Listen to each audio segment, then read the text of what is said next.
Camera middle sweep. Sit. Yeah.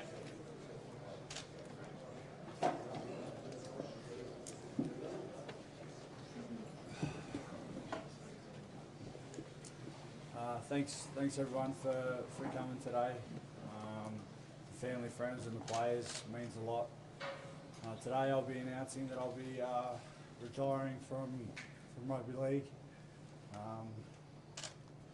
As you all know, the past 6 months or so has been a really challenging time in my life in regards to my head knocks and my health. And now at no one stage did I ever think I'll be up here in front of you all today announcing that this will be it for me. All I ever wanted to do was to get back and play the game I love, and most importantly for the club I love. I'm at a stage now where I'm doing really well. I'm fine. I've been back at training with the team full time now for a while, and as you all know, I was getting ready and prepared to play in a couple of weeks' time, and all that was going well. I felt really good while I was at training, and I was training really hard. Like I said before, it's all I wanted to do when I was at training around the boys, and when footy was on, that's what I was thinking. But away from footy, when I was at home, it was sort of a different story for me. I was felt a different way, and I knew that's a natural feeling to come off what I experienced at the end of last year. It was like my heart was telling me that I wanted to play on, and I was doing everything I possibly could, but my mind and my head was telling me otherwise. It was dragging me the other way, and the harder I tried, and the more they just didn't align at the end of the day. And without of respect for how hard the game of rugby league is, and with respect to my teammates and the club, and especially myself, I knew that the longer I left it and I didn't make this decision, the more likelihood I was going to play. And if that was the case, it would have been me physically probably prepared, but mentally just crossing my fingers. And I don't think that was safe at all. And for once in my life and my career, I had to put my health and my happiness first. And it was an extremely tough decision for me to make. I spent hours on hours, and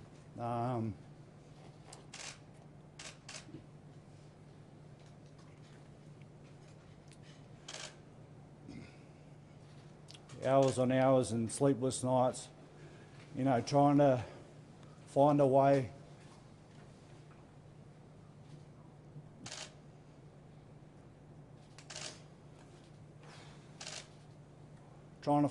for me to brush it aside and to play on. But like I said, I put my health and my happiness first, and it's as hard as it's going to be, because I feel like I've got a lot more left to give to the game and to this club especially. I can look back and I'll take piece of what I've done in the game and the career that I've had at this club. The achievements, the big games, the premierships, the state of origins, Australian games. I can look back and I can be very proud of what I've done, and that's what I am. I'm proud that I've come to this decision. I've always thought the easiest way for me would have been, to retire and to just take the easy way out. But the more it got closer, and the closer it got, I knew the easiest thing for me would have been to say nothing and to play on. And I know now that this is definitely the hardest thing that I've had to do. And I'm happy now, and I'm content with my decision. Like I said, it's going to be hard, but I've had a great career, and I'm so proud to be able to do this at such a great club like the Roosters. It's been home it is home for me. It's been home for me for the best part of nearly half my life now, and now I've probably spent more time in these four walls than I do in my own house, and it's been a big part of me, and it will continue to be a big part of me. I love this place, I love the people in it, and that's what they say, it's the people in it that make it a home. And to the staff, to everyone in the office that has made my time here so enjoyable, to Kells at the front desk, Leah, especially Alex, and I want to give a special mention to Auntie Kath King. Ever since I come into this place, she's made me feel welcome. She's been exactly that, like an auntie to me, a family member, and nothing's ever been too hard for Kath, and I don't think I've ever heard her say no. Everything's possible, and when I'm at my lowest times, she's the first one there, and I really cherish our friendship, and I can't wait for just to relax now and not walk into her office battered and bruised and have all these problems. I can sit down and we can enjoy a Pinot together, a red wine together, we always say. So it's about that time. To the players, it was an extremely difficult time just before letting them know of my decision, and I've been so lucky to play in such good Roosters teams and with some world-class players, and I wouldn't be the player I am, the player I was, now, without them guys. They've made me look so good, and I've just been lucky enough to sort of ride off the back of them and have such a successful career, and I owe a lot to them, to the players that have gone past that are not here now, but to the players that are here now, I thank you so much.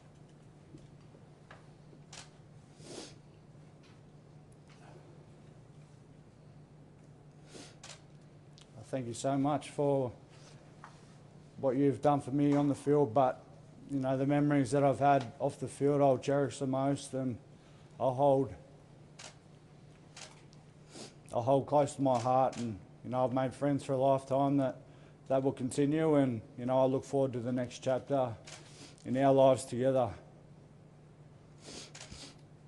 To Trent, apart from my dad, he's had the biggest influence on my footy career, and I can't thank him enough for what he's done for me as a player, but as a person as well. The trust, the care, the love, the loyalty, the confidence, the belief, I've felt all of that, and I want to thank you so much. You're the leader of this club, and the Roosters will always be a successful club no matter what, but when you're the head coach of the Sydney Roosters, you can guarantee it. There's no question about it. It's the person you are. You're a winner. That's why we got along so well. We were very like-minded in that sense, and the way we went about, the way our love for footy, and I just can't thank you enough. And the experiences, not on the field but off the field too. I come down as a kid and very narrow-minded, very fresh. Footy was all I ever known, but from spending time with you, and you've opened me up to this whole new world that I didn't know, and it's definitely rounded me out as a person, and I can't thank you enough for what you've done for my career, and not as a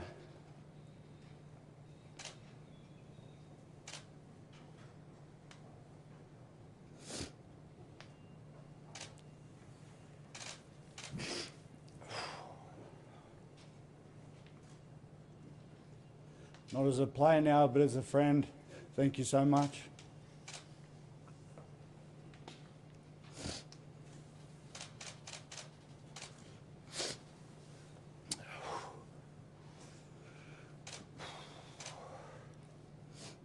To Nick Politis,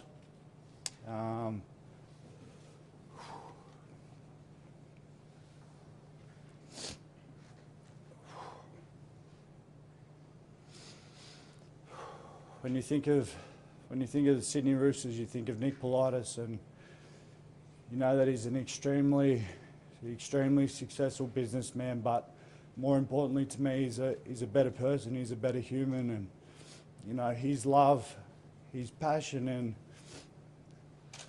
his loyalty towards this club is unmatched.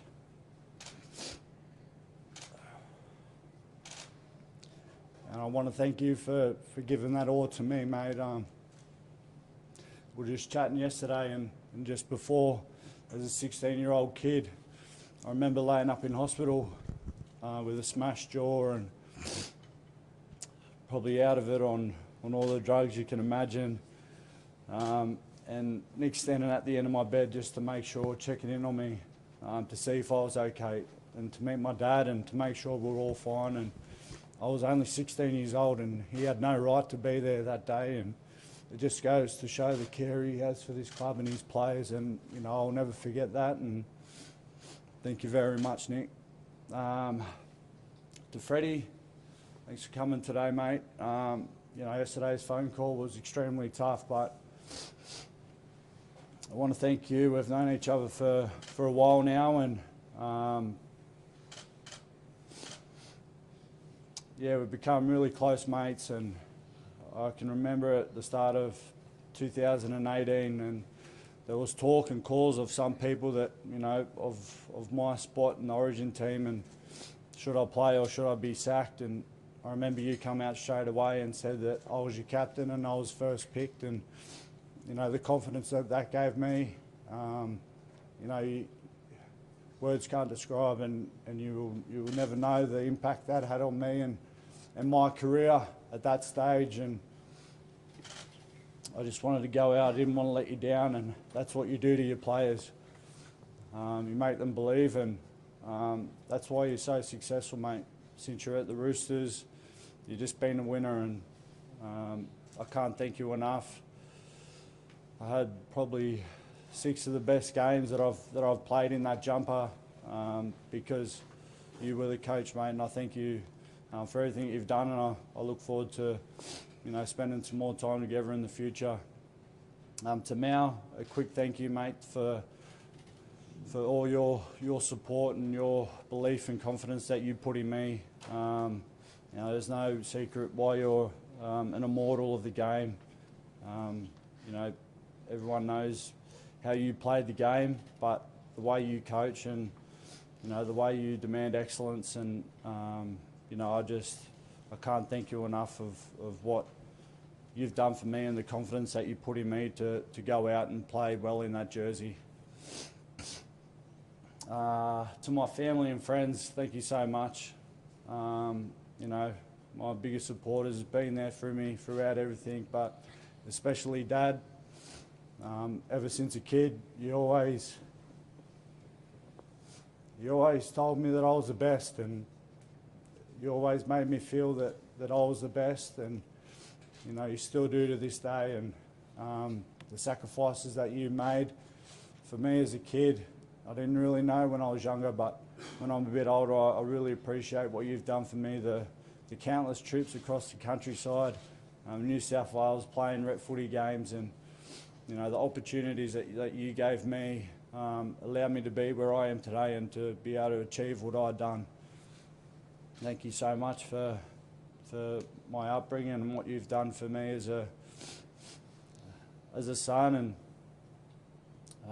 someone I've always looked up to. And you know, you showed me the way since a young kid what it was to be a man. And you know, we joked about it the other day, but now we can relax and have a beer and play some golf without worrying about having to take off back to Sydney for training or whatnot. So I'm looking forward to that. Last but not least, my beautiful partner, Gemma. You've been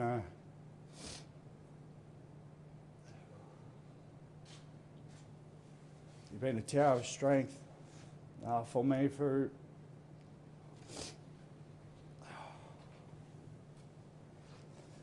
this last 6 months of our lives, and you've seen me at my lowest, and you've seen me at my best, and you've been there through thick and thin. You've always had my back, and I'll never forget it, and I love you very much.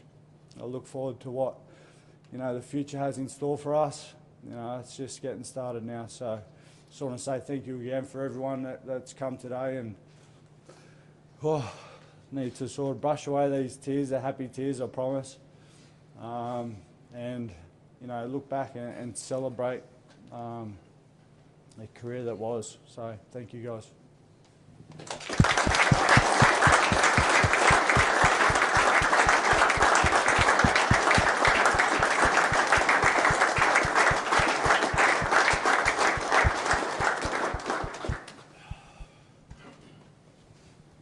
Boyd, the emotion you're feeling today, obviously, is it hitting you now? Was it a sudden decision, or was it a recent decision?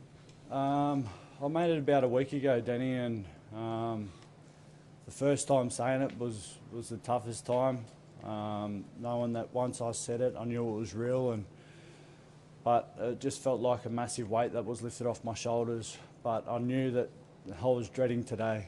I knew that this was coming, and I know that I'm an extremely emotional person, and I know that it was going to be difficult for me to stand up and deliver what I needed to say, because I really wanted to get across, everything I meant, and it's tough because, like I said, I feel like I've got a lot more left to give to the game, but I know it's the right decision. It was your call? Yeah, definitely, it was my call for sure. Yeah. Excuse me, were the doctors involved in your decision? At the start, I got a lot of advice off, specialists, doctors. I've done, as well documented, I've done so much testing just to make sure I was okay. And the pleasing thing was that all come back really good. That was all A+. And I had a couple of the specialists recommend that I probably, it wouldn't be a good idea for me to go back and play. But then on the other hand, they said, well, we can't see why not as well, because of how I was and my testing and my recovery and everything like that. Just elaborate, Boyd, if you don't mind. You said at training you felt great. Yeah. At home, Yeah. it was a different feeling. Just elaborate on what you mean by that. Yeah, sure. I think deep down I knew that I'm not 100% fully recovered. I'm at a stage where I'm back full training with the guys, so I'm very close to 100%. But the feeling of going out and what does the next head not look like for me? I couldn't get that out of my head, knowing that I wasn't quite 100%. If I was 100%, I'd be probably back playing last week or this week. I wouldn't have had them thoughts. So I think what I went through at the end of last year had a big impact on me, and I think it still plays a big part of me mentally of where I was at. And to be honest, I don't want to go back there. And I've seen how far I've come, and I'm there. I'm healthy. I'm good, and that's the most pleasing thing. And I just thought that if I wasn't 100% mentally going back and trying to play this game, how tough it is and how fast it is at the moment, then I'm kidding myself. Because if I ever did get another head knock, I don't think I could have lived with myself. How difficult was that wrestle between Hart and It went on and on and on, and I'm normally pretty good at that. I'm normally pretty headstrong, and with any other injuries I've had, it hasn't been a problem. I've played on with everything. I think it's pretty well documented about my body and breaking down like a two-door car, and I've been able to pick myself up and just to go. And if I want to go, then my body just comes with it. But with this, it was different, and I knew it was different because I couldn't get my head and my heart to align. How much tougher does it make it knowing that your tie was the captain of your club stayed out of injury? How, sorry? How much more difficult does it make it? Look, yeah, it was the hardest decision I've had to make, and my family and friends know that. I spoke with Robbo a few times about it too. I think he knew how hard it was for me as well. But like I said, I think the easiest thing for me to do would have been to play on and say nothing and cross my fingers. But I'm really proud of because I didn't think I'd be able to do it. I honestly didn't think that I'd be able to say it out loud and call it. And yeah, I think I'm more content, more proud that I was probably able to do that. What was the moment? What was the moment that you thought, okay, I can do this? I can, straight away. Straight away, as soon as, I walked off that field in Adelaide, all I ever wanted to do was to get back and play, and I was going to do everything I possibly could. And, I can take peace with that, because I knew that I left no stone unturned. And, I want to thank the medical staff here at the Roosters too for giving me every opportunity, and how hard they've worked behind the scenes, and the programs that they've put in place, the appointments, the phone calls that they've had to make. I really do appreciate that from the bottom of my heart. And I'm in a place now of where I've got my health, and I'm happy because they've played a big part in that. They've always had my health and my safety first, and that hasn't been a question at all. They've always been there, and I thank them from the bottom of my heart. What about when you realised that you couldn't do it? When you got the courage up to say, "Oh, I shouldn't play anymore"? What was that moment? Yeah, I think it was a week ago. I come home from training and I couldn't sleep that night, and I knew that it was, I was close to be playing, and I had to make the call. And I had the day off the next day, so I had all of that day to sit down with myself in my own thoughts and ask myself some really honest questions, and I had to answer them. And it was, obviously that's why I'm standing here today, because I did that, and I had to show the courage and be a man about it, and do something about it. What about over that last 6 months with your family, and obviously coming from a good place? Was there pressure from Dad and that to kind of make that call? Not at all. Not at all. They've been nothing but supportive of me. They'll support me ever since I've told them. And when I told them I was going to play, they're probably silently saying, "What are you bloody thinking?" But they supported me and they backed me to the day. That's what family's about, and that's why I love them so much. Boyd, obviously you've probably spent more time thinking about the situation the game's in at the moment than a lot of people have, given the way it's affected you. What is your view on the steps that the game's taking to prevent this? Well, I think it's great. Player welfare and player safety has got to be the forefront of everything. There's been a lot of talk and about the way the game's changed, and that's what it is. It is changing, but in all of that, we've got to find a really good balance with it. I think you've seen over the last week they're starting to find that, which is good. But for me personally, with the head highs, all of my concussions and head knocks have sort of been from me and my tackling technique. So, but I do support the NRL in what they're trying to achieve. How much did Jake's decision sort of shape your thinking? Did you speak to him, get any guidance from Jake a couple months ago? No, not really, mate. He was a totally different situation to me, so I didn't really take into account, what he went through. But just talking to him last night, he totally understood because he's been through it. Well, you've said that you still feel like you've got a lot to give. Do you want to stay involved in the game in some way, or is it time to sort of step back for a little while? Yeah, sure. I think, rugby league is all I've ever known. I've played it since I was 3 years old, and it's been a big part of my life, and it's been a big part of who I am, and I'd love to stay involved in the game in some capacity. I don't know how or what that's going to look like just yet. This is all I've been thinking about, to be honest. So, I'll have some time away to celebrate and to take a breath and enjoy. And I'm sure that,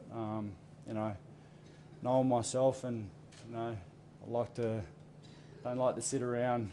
I'd like to get something, sorted pretty quick. Is there something that you'd like to do outside of the game? I'd like to become a professional golfer, but I don't think that's going to happen. Or a surfer or something where there's no contact involved. But Yeah, it's pretty safe, but I don't think that's going to happen. When you Just reflect, taking a look around the room now at all these people, what is it, like, this is a moment to say, look at all these people that are here to support you today. Yeah, I've had a moment before I come here at the Roosters HQ to just briefly let them know how much they meant to me. And to be honest, I thought this was going to be harder delivering it, but standing in front of my mates and the guys that I've known for years and years, Jazza, Gussie, even Big Toopsy, we've been on this journey for so long and they know what it's like. And for that was so daunting for me and so nerve-wracking and emotional, but I'm glad I got out to.